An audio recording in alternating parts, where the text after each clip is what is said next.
Okay, today our goal is to talk about radians and to kind of understand what they are and use that to help us measure angles in this other way. Our goal eventually is to do all the same calculations you guys have been doing in like the Skill 3 homework where we've been calculating a lot about trig ratios around the circle. But instead of those angles and questions being asked to you with a degree measurement, we could instead ask them with a radian measurement. Same idea, different way to name the angle, different type of measurement, okay?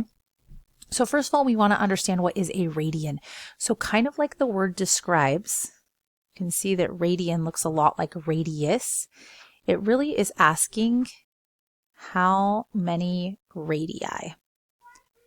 So basically, if you're measuring in radians, you're measuring in chunks that are radius of the circle. So let's say I had a circle.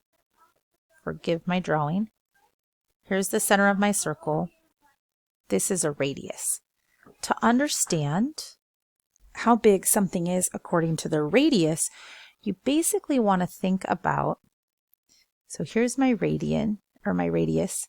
My radians are measurements that are that length, okay? So basically we want to measure around the circle, but instead of saying go 3 inches around the circle or 2 inches around the circle, we might say something like go 2 radii around the circle. That measurement would be called radians, okay? So the first question we come up with is like, well, if this is a radius, how many times does it fit around the circle? So if you guys remember from geometry, pi is named what it is because it is this amazing ratio between two things. So the way that pi came about getting kind of like a name, so to speak, or something worth remembering, is that if you take any circle and you take its circumference, so all this length around the edge right here, and you divide it by the diameter, you get pi. So what mathematicians originally discovered is that circumference divided by diameter equals pi. The way that you guys have often used this is a small rearrangement, like if I multiplied both sides of this equation by the d, the diameter. You guys usually memorized formula for circumference of a circle as pi times diameter, and I'm going to rewrite this one other way, and that is that this could be pi and 2 times the radius because the diameter is 2 times the radius. So the question I posed to you guys was how many radius does it take to go around the circle, or how many radians are there around one circle? Okay, but the answer is right here in this formula.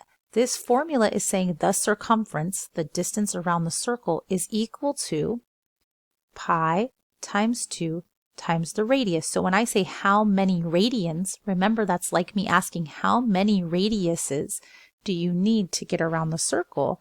So the answer is right here. It says my circumference is equal to my radius times 2 pi, or 2 pi times. So this means to go around any circle, you would have to use its radius 2 pi times, or about 6.28 times, okay? That means we know if we're measuring in radians, the distance around a circle is 2 pi radians. So we're actually going to go and mark that on your unit circle. So earlier in your note guide, before we went on spring break, we filled out that unit circle, and I'm going back lots of pages to get there, so I apologize. Here we go. And we're going to fill in some information here. I'm going to zoom out for 1 minute because I want you to see the whole circle and what we just talked about. So we're going to not change anything we have so far. So sine is still like the y coordinate, cosine still like the x coordinate. We're just trying to say the degrees in a different way. So we're still going to call this positive x-axis our starting point at 0. And that one time around the circle in degrees was 360 degrees. What we just found in radians, what we said about that formula, is that it's telling us that if we want to measure in radii, okay, radians, how long it takes to get around the circle, it is 2 pi. So if I call this beginning point 0 and I want to go this way, once I've made it around the circle, I know that I've gone 2 pi radians. Now, because our circle is situated on the coordinate plane, this can help us figure out a few other things. For example, if I only went halfway around the circle, 180 degrees, what is that equivalent to in radians? So if the whole circle, going around the whole circle, is 2 pi radians, then going around half of the circle would be half of 2 pi radians, which would be pi radians. So 180 is the same thing as pi radians. And we could continue to do this in different ways. So like, for example, 90. Well, 90 is halfway to 180. Okay. So 180 is pi. This is degrees. This is radians. We know that to get to 90 is 180 cut in half. So we can do the same idea, but in radians. If we have pi and we cut it in half, we get pi times 1/2, which is pi over 2. So another way to write 90 degrees is to write pi over 2, and those two things are equivalent, but different forms of measurement. If we counted around the circle by 90s, this would mean that every time you went 90 degrees, you are also going half a pi if you want to measure that in radians. So if I started here at 0 and I travel 90 degrees, I've gone 1/2 of pi. If I travel another 90 degrees, I've gone 2/2 of pi, which is 2 over 2 and just becomes pi. If I travel another 90 degrees, I've gone 3/2 of pi. So I'm going to go ahead and rewrite 270, or right next to it in radians, that's the same thing as 3/2 of pi, so 3 pi over 2. And at that 270 mark, if that's where I am, and I travel another 90 degrees, that would be 4/2, which is the equivalent to 2 pi. Okay? We can figure out a lot of things this way. And there are a couple of key pieces of information that you're going to want to know here. So for example, let's think about 30 degrees. And let's do it kind of the same way we did 90, and then I'll give you a more formulaic way for those of you that like formulas. So we know 180 degrees is pi radians. How much of 180 is 30? So 30 is like 1/6 of 180. If I multiply 180 by 1/6, I would get 30. So if I do the same thing to pi, pi times 1/6 would be pi over 6, or 1/6 pi. That's how much 30 is equal to in radians. So 30 degrees in radians is, or in degrees, is the same thing as pi over 6 in radians. Now I'm going to do something similar to that for each of the other angles in the first quadrant, and then I'm going to show you some other patterns that you can use, because you're going to have to get really used to these fractional radian measurements and be just as comfortable as finding location with those as you are with your degrees. So let's think about 45 degrees. For 180, its comparison to 45 degrees. 45 degrees is like 180 cut into fourths. Okay, so 180 times a fourth, or cut into fourths, would give me 45. So pi cut into fourths would give me pi times 1/4, which would be 1/4 pi, or pi over 4. So this tells me my 45 degree mark is pi over 4. And then lastly, I'm going to do this with 60s, and then we're going to talk about ways you could figure out the other ones.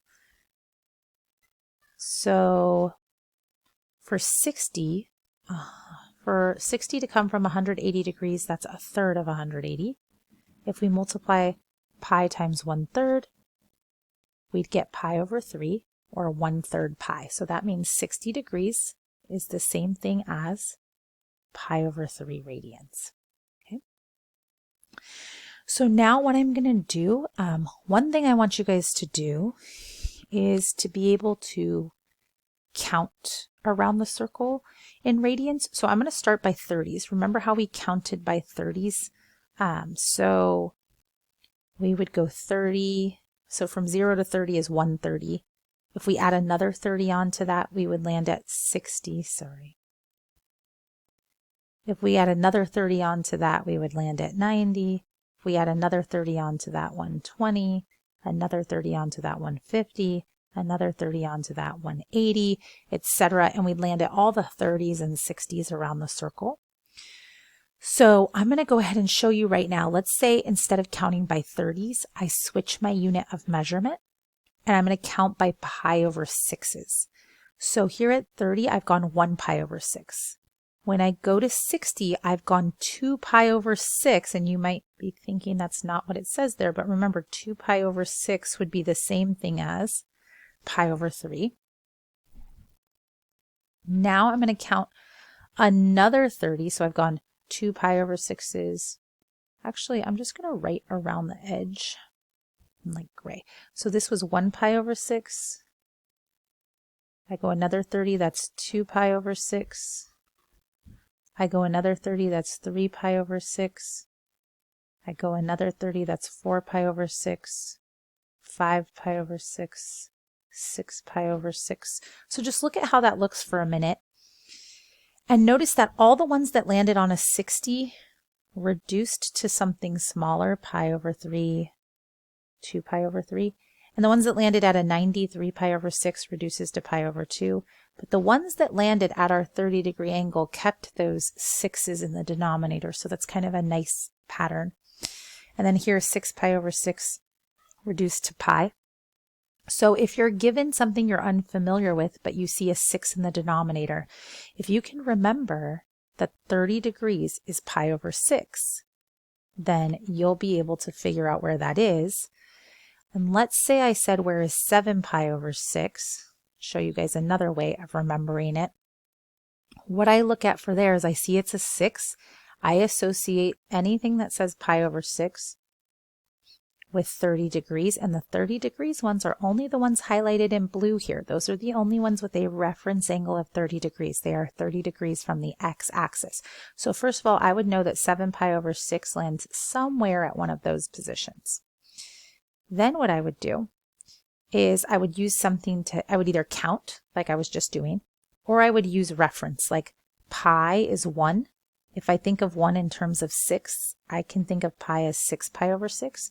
And I know that 7 pi over 6 is just 1 after that. So it would be the 30 degrees after that, and that would be right here, the same thing as 210. Okay. So I'm going to go ahead and label my pi over 6's. So I have a pi over 6. This one over here was 5 pi over 6. Below 180 was 7 pi over 6. And then around the whole circle, 2 pi would be 12 pi over 6. So this one would be 11 pi over 6. Now I'm going to do the same thing for the 60s. You see that they're pi over 3. And we saw already this reduced to 2 pi over 3. 180 would be like having 3 pi over 3. I can think of it in thirds if I want instead of 6's. 60 degrees after 180 is 240, so that would be like 4 pi over 3. 60 more degrees after that would be like 300, so that would be like 5 pi over 3. Rewrite that so you guys can see it better. And 60 degrees after that would be 360, which would be like 6 pi over 3, which is the same thing as our 2 pi. Okay. And then lastly, I'm going to fill in the 45 degrees, which are like fourths. So every time I move 45 degrees around the circle, I add another 1/4 pi to my radian. So I'm going to start at 0. If I add 45, I'm at 1 pi over 4. If I add another 45, I'm at 2 pi over 4, which reduces to pi over 2. If I add another 45, I'm right here at 3 pi over 4. If I add another 45, I'm right here. This would be 4 pi over 4, but you can see that would reduce to pi. Another 45 would put me at 5 pi over 4. Another 45 would put me at 6 pi over 4, but that reduces to 3 pi over 2. Another 45 would put me at 7 pi over 4. And another 45 would put me at 8 pi over 4, which reduces to 2 pi. Okay. So you know how I told you before I had memorized that 30s and 60s were associated with rad 3 over 2 and 1/2, and that 45 was associated with rad 2 over 2. It's basically what I have memorized for the unit circle. For radians, I also have what 30, what 60, and what 45 are. I know what each one is, so that when I see a radian angle measurement, I'm somewhat used to understanding the idea of what it has involved in it. Okay, so we're going to go look at a couple more patterns of radians, and you're going to start using your unit circle to solve some problems that have radians on them in the very near future. So, sorry again to go through all the pages. All right, so if you want to, you can do unit conversion. You won't be doing this very often, but if it's an unfamiliar angle that we don't have memorized on the unit circle, you might want to. So you notice over there, we kept using that 180 degrees was equivalent to pi radians. We're going to use that as our main idea for conversion. It's like if I tell you that I have 21 feet and I want you to convert that to inches. You multiply that feet by a fraction that will cancel out the feet but leave you inches. But in order to do that, you have to know some equivalent amounts. What's equal? How many feet and how many inches? And we know there are 12 inches in 1 foot. And so whatever 12 times 21 is would give me how many inches there are instead of feet. So you're going to do the same thing here with your 180 degrees and pi radians. So we're going to use that 180 and pi to convert. So when we look at example 1, change each degree to a radian measure. 45 degrees is a degree measurement.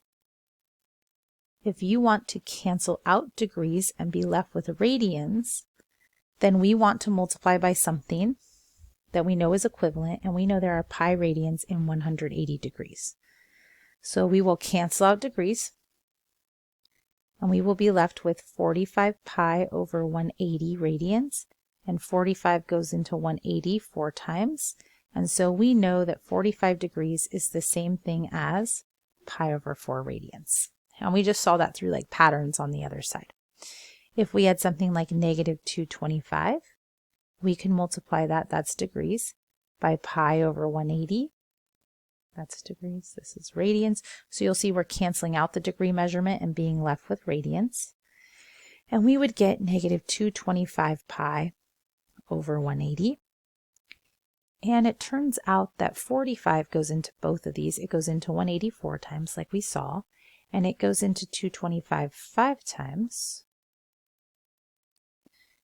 And so we would have that negative 5 pi over 4 is equal to negative 225 degrees. Okay. And you can do the try these, and I will post the answers to them so that you can see them if you would like. Now we're going to change the other way. For example 2, we're going to change each radian measure into degrees. So here we see pi over 3, and it's already radians. So this time we want to multiply so that radians is in the denominator and degrees is in the numerator, so that we'll cancel out the radians and be left with degrees.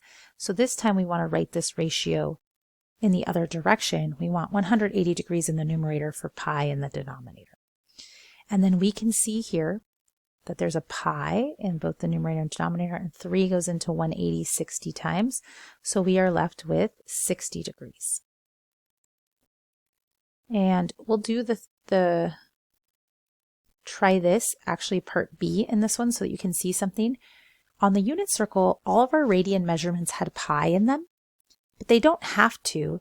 It just so happened that because we're taking a portion of something that we measured in pi, we still had a pi left in our answer. So I just want to show you how this would work if it was a little bit different looking, so you don't feel alarmed by that. We would still use the exact same thing, and 3 times 180 is 540. So this would be 540 over pi degrees. Remember, pi is a value, so this has a value to it, but this is the most exact way to write it. Okay?